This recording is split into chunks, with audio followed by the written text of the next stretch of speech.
ये act of God नहीं, ये तो एक्ट ऑफ फ्रॉड है, फ्रॉड। అసలు ఏమిచ్చిందండి తెలంగాణలోకి BJP?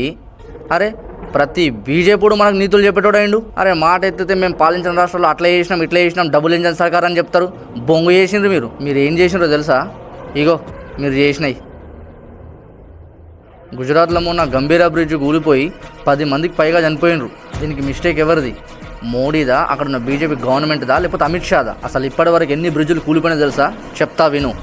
గంభీరా bridge, bullet train bridge, Surendranagar bridge, Kodelli bridge, Palanpur bridge, Bastadi bridge, Shastri bridge, Variyav bridge, Mindola bridge, Valsad bridge, Atal bridge, Morbi bridge, Hatkeshwar bridge, Mohammadpura bridge.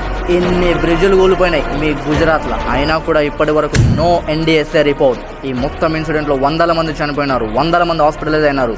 అయినప్పటికీ no NDSA report. కేవలం మీ political revenge కోసం 86 pillars ఉన్నటువంటి మేడిగడ్డ బ్యారేజ్లో కేవలం 3 పిల్లర్స్ మాత్రం లైట్గా డ్యామేజ్ అయినాయి.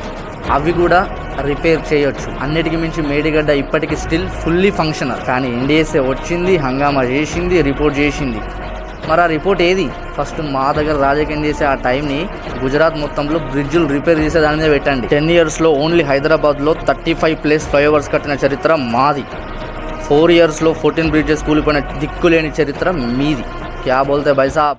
తల్లి బిడ్డలు చిగురించే కొమ్మలు, చిదిమేసిన పువ్వులు, త్యాగాల గుర్తులు.